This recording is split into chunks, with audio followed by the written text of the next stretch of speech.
Hello, this is my Roaring Moon deck profile for post-rotation at 2024 post-temporal forces. Pre-Twilight Masquerade. Pre-Twilight Masquerade. Do you want anything other than tournament? Good intro. Thanks. Pop in my head. We're gonna start by the Pokemon first. We're doing a lot more Pokemon stuff if you haven't noticed. We're running the 4 Baby Moons. This is your main attacker because of that Vengeance Fletching that does more damage for more Ancients you have. And spoilers, you're playing a lot of Ancients in your deck. And then your next card is 2 Roaring Moon. This card is nuts. His first attack is an instant knockout. So you just keep swinging with Baby Moons, and if there's a threat, you put this and instant kill it, which is pretty cool. Or if you can have like 2 Roaring Moons set up for your last 2 prize cards, you basically win the game because you can just Frenzy Fletching. You can just Frenzy Gouge and kill it. Do you prefer this version of Roaring Moon or last format's Roaring Moon? I think last format was worse because you kind of all banked on the big moon, so it was kind of weak in that sense that they were all 2 prizes, and you're basically kind of handing out like candy because you kept outgoing most of the time. The baby moons are 1 prizes and like just insanely better. I agree. And then we play the Dudunsparce engine, which is 3 Dudunsparce, and we play this because of the free retreat. And then the 3 Dudunsparce, we play this because it's draw 3. Dudunsparce engine, my beloved. Real. So it just draws 3, puts it shuffles these 2 back, and you kind of just keep setting up Dudunsparces both for your Dudunsparce, and then after your opponent takes a knockout, you can put this up top, and then have your Dark Patches live because they can only attach to bench, and then you can retreat for free into your guys. I think the Dudunsparce engine is what really makes this deck better than Ancient Box in my opinion, because you're not as vulnerable to things like Iono late game. Yeah. And then for our support Pokemon, we have the boss target. The boss target, Radiant Greninja for the draw 2 by discarding an energy. Really important in this deck because you would really like to have your stuff engraved for your Dark Patches and Sadas. And then we play 1 Iron Bundle. It has the ability just to, when it's on a bench, discard it and make your opponent swap out. They get to choose a new one, but it's really important if your opponent's sitting on something annoying like Snorlax or Mimikyu, if you're trying to snipe something. Or if they're trying to minimize their stuff on their bench for some reason, you can this is basically boss's orders, but it's just a really good interruption and to swing into something if you need to. And then we also play Thornton, so if you want to use this multiple times, or if you don't need to use this, you can tag it out for something. Oh, I didn't even think about that, using Thornton to replace it. And then our supporters, which we'll just do first, play 4 Sadas, 4 Guidance. Sada is good because you set up your Roaring Moons and you draw 3, and then this lets you dig for stuff and mill your supporters for more damage. Sadas is good, and Guidance is good when you don't draw Sadas. Yeah, exactly it. And then we play 1 Boss's Orders and 1 Thornton. I think Thornton is better than Penny because it has more utility. With Penny picking up, it comes up if your opponent isn't 1-hit knocking out your Roaring Moons, but most of the time they will. And then Thornton, you can do a whole bunch of stuff, like if you have a Baby Moon set up, you can tag it out for a Roaring Moon and swing, or you can even tag out your Dudunsparces if you have extras to get a Roaring Moon EX that you discarded. Turn the Iron Bundler into a Roaring Moon EX. Yeah, and then Bosses is really good for Boss. Using Boss to It's Boss's order. max something.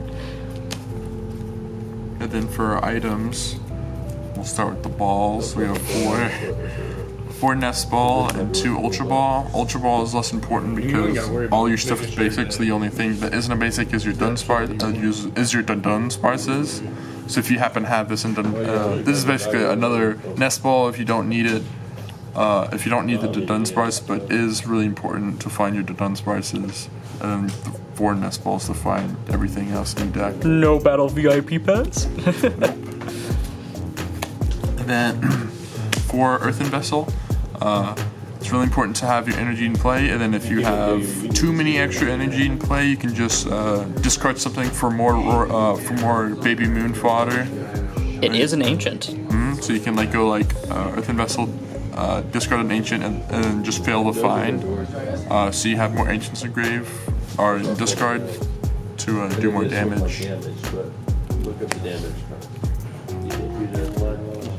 4 dark patches to set up your moons really efficiently and out of nowhere. Like you can, it's really scary when you have no Roaring Moon EX in sight, and then when the opponent comes up, you just place it, play dark patches to set it up, and instantly knock out something out of nowhere. 3 trekking shoes to dig and to mill as well. Since we like our stuff, we like a lot of stuff in our discard pile. We can just choose if we want to draw one or put an ancient in the discard pile to draw another. And some of the 1-0s, we play 1 counter catcher, 1 super rod, and 1 prime catcher. The counter catcher is just that one, just in case we're behind, and just gets a really important KO early.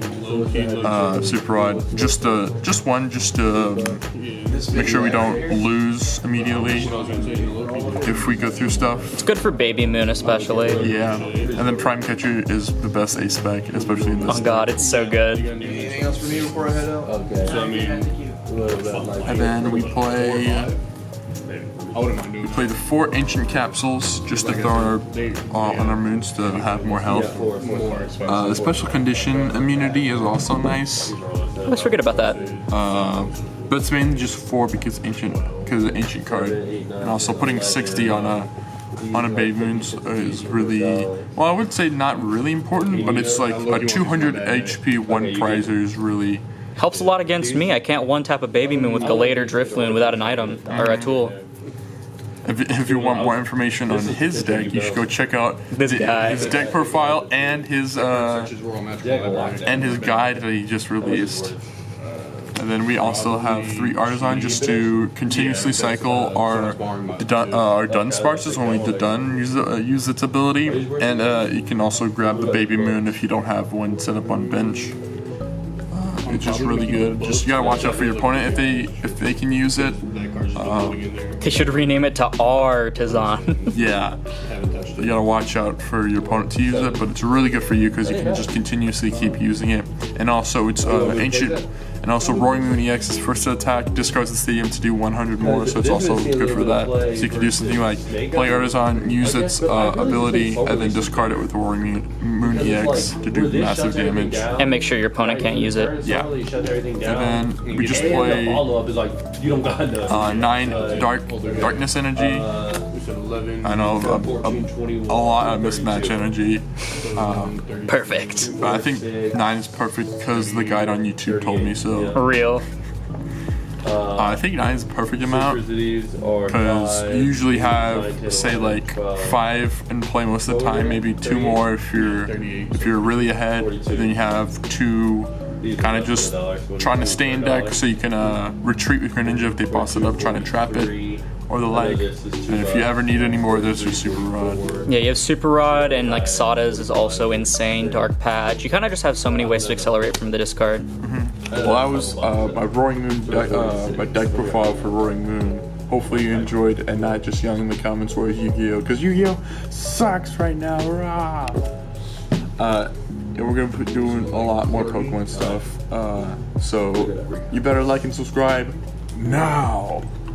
And go subscribe to the Patreon. Let's go.